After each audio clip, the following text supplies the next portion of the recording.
It's that time again. Time to break down the story of Resident Evil 3. And when this gets released, we will only be a few days away from the release of Resident Evil 4, so keep your eyes peeled for that one next. Anyway, if you have not seen it, we have Resident Evil 1 and 2 story explained on the channel right now, so be sure to check them out and make your way back here. Alright, let's break down the story. We open up once again in Racoon City, while getting multiple shots of news reports describing the ongoing pandemic and Umbrella Corporation doing their normal shady propaganda. However, we see a surgery table with multiple doctors surrounding a patient, and might I add, this dude is jacked as hell, and he also has orange eyeballs.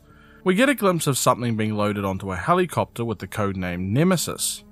A little bit of a strange start here as we get a first-person view of a person waking up in an apartment. When we get to the bathroom sink, we can see that it's none other than Jill Valentine, and she is looking a lot worse for wear. She starts decaying in the mirror before collapsing, turning into a zombie before waking herself up. We see that Jill is only 3 days away from never having to see Racoon City again. Also, if you don't remember who Jill Valentine is, she was the main protagonist in Resident Evil 1 and is a member of STARS with Chris Redfield. We rechecked the goods, and thankfully we are looking a lot less corpsey this time around. The phone begins to ring, and when we pick up, Brad tells Jill to get out of her apartment right now. No time to explain. Then this big guy comes storming through the goddamn wall. Jill gets a bit of a beatdown as she attempts to escape. This thing crashes through floors and walls like they're made out of cardboard. It's actually quite impressive. After escaping through a burning building, Jill finally gets a breather, as we see people in Racoon City panicking. Brad shows up and mentions that the creature is only targeting the 2 STARS members in the entire city. The carnage in Racoon City is apparent straight away, as we realise that this is depicting the day that the outbreak began. So technically, Resident Evil 3 takes place before Resident Evil 2, but only by a few hours. The zombies manage to get to the gate and force Jill and Brad to take cover. Unfortunately, Brad gets bitten and he stays behind to buy time for Jill. A helicopter flies past, urging to reach the rooftop of a nearby building for evacuation. We find this older gentleman and tell him to join us on the roof. However, he prefers the idea of locking himself inside the back end of a moving truck. We get to the rooftops and the helicopter gets obliterated by the creature. Jill drives a car into it and manages to push it off the building, but gets wrecked in the process. The creature gets up like it's nothing, and it begins to set into Jill that this has been a really crappy last 10 minutes. A guy shows up and hits the creature with a rocket launcher, presumably killing it. His name is Carlos, and he manages to escort Jill down to the subway. We find out that he is from the UBCS, or the Umbrella Biohazard Countermeasure Service. This immediately sets off Jill, since she knows that Umbrella is behind this entire mess. Carlos is shocked by the outburst and says that he doesn't know anything about it. We reach the trains, which has been turned into a shelter by the UBCS, with the intention of using the railway as a means of evacuating civilians from Racoon City. We meet the UBC platoon leader, Mikhail Victor, and he immediately recognizes Jill as a STARS member. He says that Racoon City is completely isolated, and that there is a very likely chance that the 100,000 civilians are either going to end up dead or undead. However, if they can get the train system up and running, they could possibly save some survivors. He requests Jill's help, which she agrees to, but emphasizes that she is only doing this for the civilians, not UBCS. Jill heads back to the surface, intending to bring power back onto the substation. We come across a UBCS member that has a serious leg injury. Jill attempts to stop the bleeding as the man assures her that he isn't infected. Another man enters the room and shoots the UBCS member in the head, killing him. It turns out that the person is also UBCS, and his name is Nikolai. He believes his team member was infected and disposed of him, preventing him from turning. This upsets Jill, since they had no way of knowing for sure if he was truly infected, but the man tells her that she needs to think of her own self-preservation over everything else, saying he didn't realize STAR members were so soft. Jill gets to the power station, and we get a very disgusting welcome from some of the local wildlife. Thankfully, we can deal with the whole parasite issue with some ground up herbs, but it's gross nonetheless. Jill gets the power station back online and starts to head towards the traffic control system to rearrange the train line to avoid damaged railways. As Jill leaves the power station, she gets a visit from the creature that we thought died earlier. After running a damn marathon, Jill reaches the traffic control system and plots out a train route around all the damaged lines before heading back to the subway station. She meets back up with Carlos and the other UBCS members. Nikolai believes that Jill is dead weight, since she couldn't pull the trigger on the wounded guy earlier, and warns Carlos from being around her since she might just get him killed. There is a loud smash upstairs, and the creature has shown up once again. Jill uses herself as bait to allow the UBCS members to begin evacuation safely while she leads the creature away. Jill heads through the sewer system and tries to reach a safe place in the city. As Jill's climbing out of the manhole, the creature's actually nice enough to give her a hand getting up the ladder. Oh yeah, it turns out that he has a giant FU flamethrower. So unless Jill wants to be extra crispy, she needs to get the hell out of there. I just want to take a moment to throw some parallels from the second game. Resident Evil 2 had an entire sewer area, and also had an antagonist that follows you around everywhere and loves grabbing your face. I'm seeing some similarities, is all I'm saying. Jill begins climbing a construction area to try and get away from the creature, as he is setting the entire place on fire in the process. Jill reaches the rooftop and we have an old-fashioned boss fight. Jill blows up the giant gas tank on his back, which causes an explosion that forces her to jump off the roof. As you could probably imagine, it's not the most gracious fall, but she does get out of it alive. At least 5 broken ribs, but still breathing. Jill continues down the street and we find some familiar locations. For example, this gun store.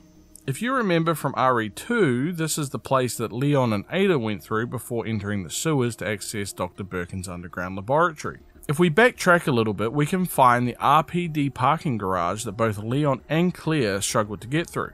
Now, you might be a little confused about the timeline, so technically the events happening now with Jill are slightly before the events that we see in RE2, and we will see why in a moment. When we enter the gun store, we find Kendo, the same guy that we saw in RE2. Jill knows the man and invites him to the subway for evacuation. He looks at the back door and says that it's not a great time and he'll catch up later. Due to RE2, we know that this is because his daughter is actually infected, but he doesn't tell this to Jill. As Jill leaves the gun store, the creature from the rooftop shows up again. I mean, I could have sworn we have killed him at least twice now, but he's still kicking. And this time he has a freaking rocket launcher. How he managed to get a giant flamethrower and now a rocket launcher is beyond me. Jill makes a run for it, and we end up at a nearby power station again. She gets blown onto the next street across, and she ends up near the toy store. And I don't know, I guess that the creature is not a fan of children's toys as he blows the head off the whole building.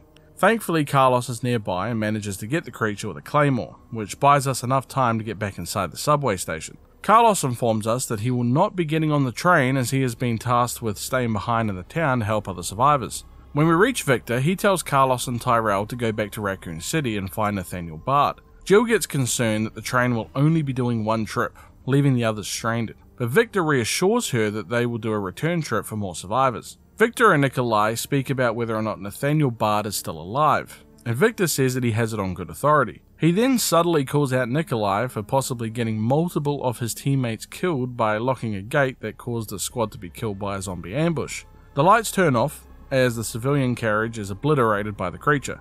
As Jill attempts to flee, we see Nikolai locking the carriage door, telling her that the creature is not after him, reminding her about his statement on self-preservation. The creature grabs Victor, and he uses a bomb at close range, presumably killing him and, let's be honest, most likely not killing the creature. We jump over to Carlos and Tyrell as they reach the outside of the Racoon Police Department, the same area that Claire showed up near the back gate. They hear a commotion and we see Marvin shooting Brad from earlier, when Marvin says sorry to Brad for having to put him down. We get a rare glimpse of a zombie Brad actually saying sorry back to him. This catches Marvin off guard and gets bitten on the stomach as a result, before fleeing inside the police station. This shows us exactly how Marvin came to get his stomach wound in RE2, and also that it was a STARS member, Brad, that gave it to him. Carlos then dispatches a Brad before entering the police station. Marvin is nowhere to be seen, as Tyrell checks the computer system to look for the STARS office, since they have information on Nathaniel Bard's whereabouts. Tyrell mentions that Bard knows Umbrella's darkest secrets, and that they are there to essentially silence him,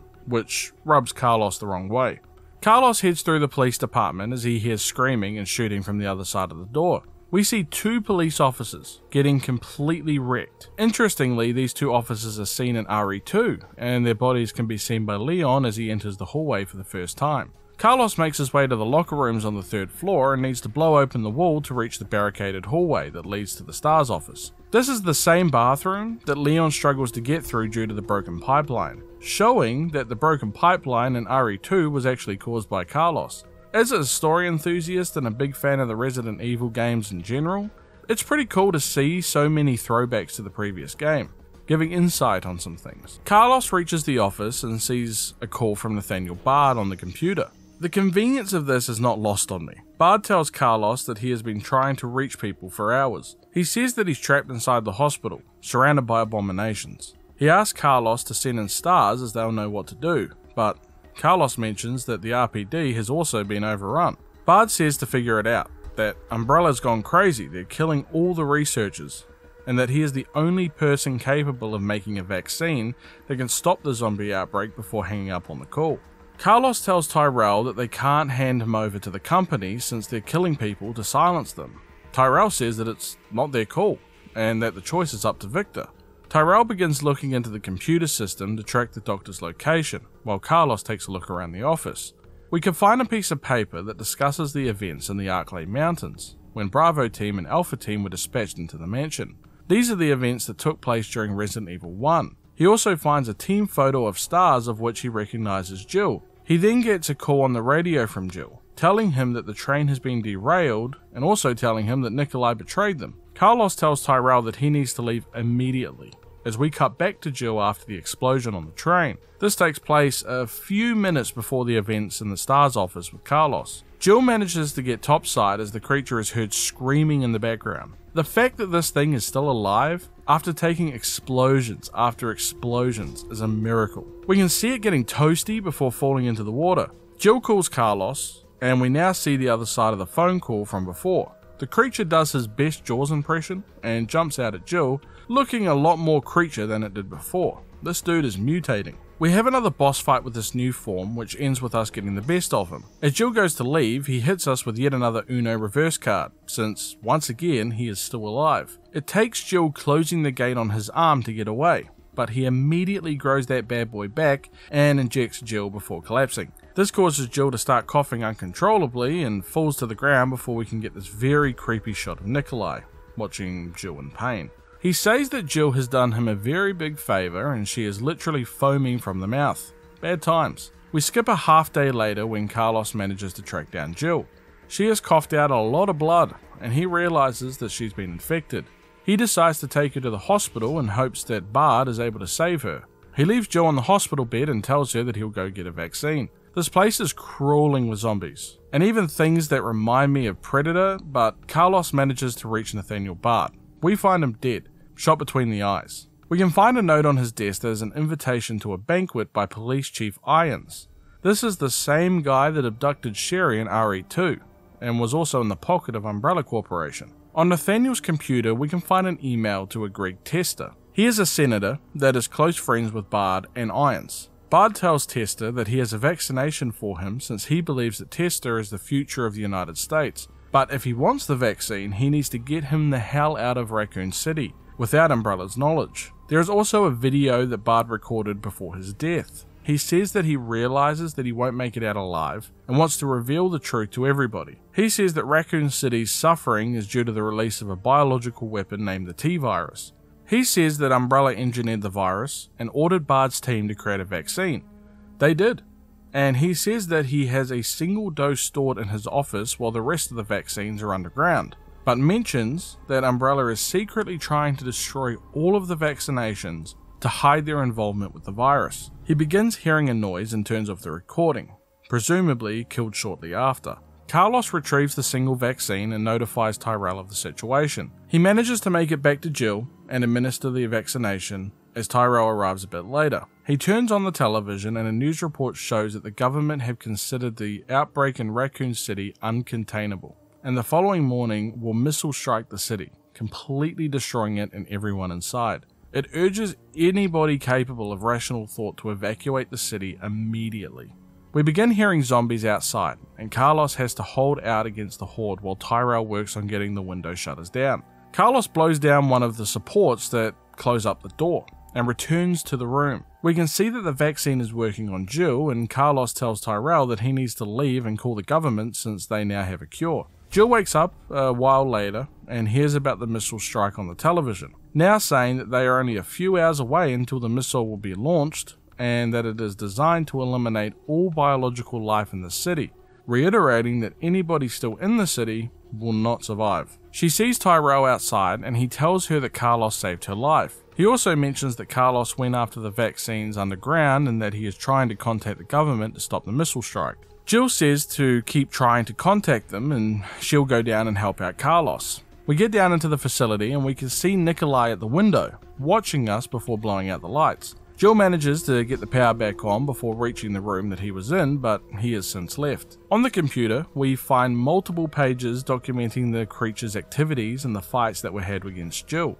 It seems that Umbrella has secretly been observing the creature and taking data from its behaviours and fights against a STARS member. This essentially shows why the creature has been targeting STARS members from the beginning, with little regard for anybody else. Umbrella are wanting combat data from capable and trained opponents. Tyrell arrives and says that he has managed to get through to the government and they are willing to negotiate. They will call off the missile strike if they receive the vaccination before the designated launch time, which is only a few hours away. They continue further into the facility before the creature shows up, once again.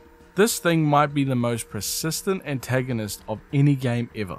It turns Tyrell into a skewer as Jill is forced to try and lock it into the hallway. There are multiple notes found throughout the facility that essentially say that this particular Nest lab is focused on real-world uses for the T-virus, while also being responsible for vaccine production for Umbrella. Jill finds a vaccine synthesizer but requires components to make a vial. We come across these weird faceless creatures and see that Umbrella is making these things and shipping them around the country. Another note shows that the European branch shipped over a specimen to the United States branch for testing. It went through numerous trials in Europe and was found to be incredibly destructive, so urged caution when using it. You might have guessed already, but the specimen mentioned is the big creature that's been following us around the whole time. The scenes at the beginning of the game were the European Umbrella creating the creature and shipping him to the US. Another thing worth mentioning is the fact that Chris Redfield, a STARS member and was with Jill and the other STARS members in Resident Evil 1 at the mansion incident, and also the brother of Claire Redfield from RE2 when she was looking for him. We found papers in RE2 showing that he went to Europe to try and deal with the European brand of Umbrella Corporation, the same one that is responsible for this creature. We find a note from Nathaniel Bard that congratulated Umbrella Europe for completing Nemesis, using a parasitic organism into a tyrant's brain to gain external control of it. If the name Tyrant rings a bell, it is the same type of creature that we saw in the lab in the Arklay Mountains laboratory. Another notable tyrant is Mr. X that chases Leon and Claire around RPD and RE2, which technically is happening at the same time as Nemesis. Jill manages to create a vaccine for the government when Nemesis shows up once again. It gives Jill a few more broken ribs for good measure before she has to try and escape the facility. It is, however, as persistent as ever, and causes Jill to fall and lose the vaccine. Nikolai shows up and takes the vaccine, telling Jill that he needs it more than the city because money. Lots and lots of sweet money. But promises to give it back if she can provide great combat data fighting Nemesis, and then he can sell it. While fighting, Carlos shows up and helps us out by giving us MLG level callouts. Not to mention a haymaker from the gods using the crane. I almost expected a Mortal Kombat X-ray vision, it was so brutal. He turns on the acid and finally kills the creature after like 7 attempts now. Thank God for that, it was getting ridiculous the amount of times this thing came back to life. Jill tracks down Nikolai and tells him to give her the vaccine as he promised, and he says that Jill is like a money printer and he wants to keep on printing. Then an explosion happens, and what the f***? I mean, really? So we fight Nemesis for what feels like the 30th goddamn time as Carlos chases down Nikolai. This time around, however, we have this enormous anime gun that makes me feel like I'm in freaking Transformers. We give him another one for good measure, turning him into mush, and I swear to God, this thing better be dead. I mean, I can see his goddamn ribcage and made a hole through half the city. Jill makes her way to the rooftops and we find Carlos unconscious. Nikolai ambushes Jill and shoots the vaccine as the loudspeakers notify the town that the missile has been launched, meaning that the vaccine would have been useless anyway, since it was too late. Carlos gets up and saves Jill, giving her an opportunity to shoot him. Thankfully, Carlos is uninjured and they ask Nikolai why he did what he did. He says that there is a price tag for everything, including letting the world burn. He tells Jill that he will tell her who hired him and for what reason if she gets him out of here, even paying her whatever she wants. Jill begins walking away, and he tells her that if he dies, she will never know the truth. Jill tells him that she doesn't mind a little bit of detective work, before Carlos and her leave Nikolai behind in the helicopter. We can see the missile fly past them as it hits Racoon City, completely obliterating the city. Jill says her final farewells to the city that she wanted to get away from forever. Some narration from Jill comes up, and she mentions that all the death has not been caused by some monster-making virus, but instead greed. Human greed was the real cause of it all. Before saying that the ashes of Racoon City will be the ashes of Umbrella Corporation, she swears to end them completely. And that is the story of Resident Evil 3. I hope you enjoyed it, and if you made it all the way through, comment down below the word Nemesis, so I can see. As always, thank you for watching the video, it means a lot. If you enjoy the Story Explained videos, we have a bunch on the channel and much more planned in the future. So leave a like on the video as it helps us out a lot, and consider subscribing for more content in the future. Until next time, peace.